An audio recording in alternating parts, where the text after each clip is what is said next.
ಈ ದಿನ ನಾವೆಲ್ಲ ಸಂಕ್ರಾಂತಿಯ ಉತ್ಸವವನ್ನು ಆಚರಿಸೋದಕ್ಕೆ ಅಂತ ಹೇಳಿ ಸೇರಿದ್ದೀವಿ. ನಮ್ಮ ಸಮಿತಿ ಆಚರಿಸುವ ಕೆಲವು ಹಬ್ಬಗಳಲ್ಲಿ ವರ್ಷದ ಕೊನೆಯ ಹಬ್ಬ ಆಗಿರೋದು ಸಂಕ್ರಾಂತಿಯ ಹಬ್ಬ.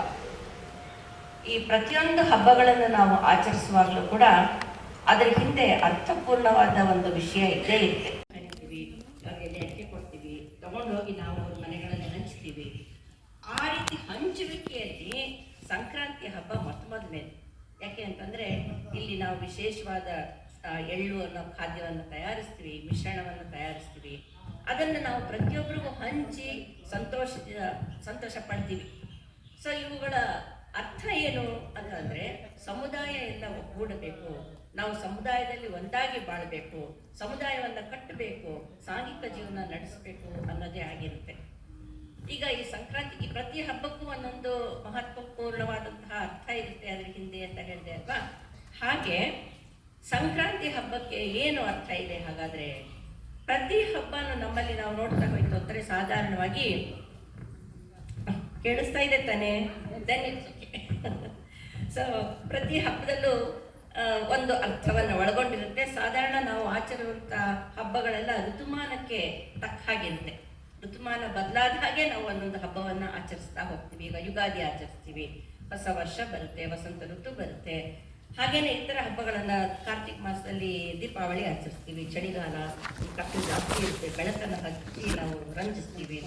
ಅದೇ ರೀತಿ ಸಂಕ್ರಾಂತಿ ಹಬ್ಬದಲ್ಲೂ ಕೂಡ ಋತುಮಾನದ ಬದಲಾವಣೆಯನ್ನು ಸೂಚಿಸುತ್ತೆ. ಯಾಕೆ ಅಂತಂದರೆ ಚಳಿ ಕಡಿಮೆ ಆಗ್ತಾ ಹೋಗುತ್ತೆ, ಬಿಸಿಲು ಜಾಸ್ತಿ ಆಗ್ತಾ ಹೋಗುತ್ತೆ, ಸೂರ್ಯ ತನ್ನ ಪಥವನ್ನು ಬದಲಾಯಿಸ್ತಾನೆ. ಅಲ್ಲಿವರೆಗೂ ಕರ್ಕಾಟಕ ಸಂಕ್ರಾಂತಿ ವೃತ್ತದಲ್ಲಿದ್ದಂತಹ ಸೂರ್ಯ ಮಕರ ಸಂಕ್ರಾಂತಿ ಕಡೆಗೆ ತನ್ನ ಚಲನೆಯನ್ನು ಪ್ರಾರಂಭ ಮಾಡ್ತಾನೆ. ಅಲ್ಲಿ ಪಥ ಬದಲಾಯಿಸಿದ ಕೂಡಲೇ ಋತುಮಾನದಲ್ಲಿ ಬದಲಾವಣೆಗಳು ಉಂಟಾಗುತ್ತೆ. ದಿನದ ಸಮಯ ಜಾಸ್ತಿ ಆಗ್ತಾ ಹೋಗುತ್ತೆ. ಸೊ ದಿನದ ಸಮಯ ಜಾಸ್ತಿ ಆಯಿತು ಅಂದ್ರೆ ಏನರ್ಥ? ನಮ್ಮ ಚಟುವಟಿಕೆಗಳು ಹೆಚ್ಚುತ್ತೆ, ಸತ್ಕಾರ್ಯಗಳನ್ನು ನಾವು ಮಾಡಬೇಕು, ನಮ್ಮ ಸಮಯವನ್ನು ಸದುಪಯೋಗ ಪಡಿಸ್ಕೊಳ್ಬೇಕು, ತಾಮಸವಾದಂತಹ ಒಂದು ಸ್ಥಿತಿಯಿಂದ ಹೊರಗೆ ಬರಬೇಕು. ಯಾಕಂದರೆ ಕತ್ಲು ಮತ್ತು ನಿದ್ದೆ ಮಾಡೋದು ಅಂತಂದರೆ ತಾಮಸವಾದದ್ದು. ಅದರಿಂದ ನಾವು ಹೊರಗೆ ಬರಬೇಕು, ಸತ್ವಪೂರ್ಣವಾಗಿ ಜೀವನ ನಡೆಸಬೇಕು ಅನ್ನೋದನ್ನ ಅದು ಸೂಚಿಸುತ್ತೆ. ಸೊ ಋತುಮಾನದ ಬದಲಾವಣೆಯನ್ನು ಸೂಚಿಸುವಂಥ ಹಬ್ಬ ಕೂಡ ಆಗಿದೆ ಇದು. ಮತ್ತು ಇದೇ ಸಮಯದಲ್ಲಿ ರೈತರಿಗೆ ತುಂಬ ಖುಷಿ ಕೊಡುವಂಥ ಹಬ್ಬ ಇದು. ಯಾಕೆಂದರೆ ಅವರಿಗೆ ಫಸಲು ಬಂದಿರುತ್ತೆ, ಫಲ ಬಂದಿರುತ್ತೆ, ವರ್ಷವಿಡೀ ದುಡ್ದಿರ್ತಾರೆ ಅವರು. ಆ ಫಲ ಸ್ವೀಕಾರ ಮಾಡಿ ಅದನ್ನು ಇತರರಿಗೂ ಹಂಚ್ಕೋತಾರೆ. ಅವ್ರು ಬೆಳೆಯುವಂಥ ಕಬ್ಬನ್ನು ನಾವು ತಗೊಳ್ತೀವಿ, ಮತ್ತು ಉತ್ತಮವಾದ ಕಡಲೆಕಾಯಿ ಬೀಜ ಮತ್ತು ಕೊಬ್ಬರಿ, ಎಳ್ಳು ಎಲ್ಲವನ್ನು ಸೇರಿಸಿ ಒಂದು ರುಚಿಕಟ್ಟಾದ ಖಾದ್ಯವನ್ನು ತಯಾರಿಸ್ಕೊಳ್ತೀವಿ. ಇವುಗಳೆಲ್ಲ ನಮಗೆ ಆ ಋತುವಿಗೆ ಕೂಡ ತುಂಬ ಒಳ್ಳೆಯದು. ಯಾಕೆ ಅಂತಂದರೆ ಚಳಿ ಕಡಿಮೆ ಆಗಿ ಆ ಸಂಕ್ರಮಣದ ಕಾಲದಲ್ಲಿ ಸಂಕ್ರಾಂತಿ ಅಂತಂದರೆ ಒಳ್ಳೆಯದ್ರೆಡೆಗೆ ನಡ್ಕೊಂಡು ಹೋಗೋದು ಅಂತ ಹೇಳಿ ಅರ್ಥ. ಬಟ್ ಆ ಸಮಯದಲ್ಲಿ ಏನಾಗುತ್ತೆ, ಚರ್ಮ ಹೊಡಿತಾ ಇರುತ್ತೆ, ದೇಹದಲ್ಲಿ ಜಿಡ್ಡಿನ ಅಂಶ ಕಡಿಮೆ ಆಗುತ್ತೆ.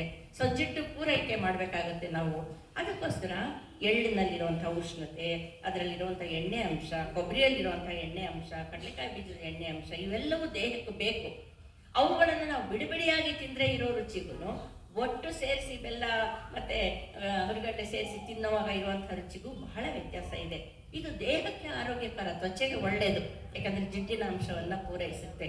ಅದ್ರ ಜೊತೆಗೆ ಇನ್ನೂ ಒಂದು ಗುಣವನ್ನು ಅದು ನಮ್ಗೆ ಕಲಿಸ್ಕೊಡ್ತಾ ಇದೆ. ಏನು ಅಂತಂದರೆ ಎಲ್ಲ ಒಗ್ಗಟ್ಟಾಗಿರಬೇಕು ಅಂತ ಹೇಳಿ. ಯಾಕೆ ಅಂತಂದರೆ ಈ ಎಲ್ಲ ಅಂಶಗಳು ಬಿಡಿಬಿಡಿಯಾದಂತಹ ಈ ಪದಾರ್ಥಗಳನ್ನೆಲ್ಲ ಒಟ್ಟಿಗೆ ಸೇರಿಸಿದಾಗ ಉಂಟಾಗುವ ರುಚಿ ಒಂದೊಂದೇ ತಿಂದರೆ ನಮ್ಗೆ ಬರೋದಿಲ್ಲ.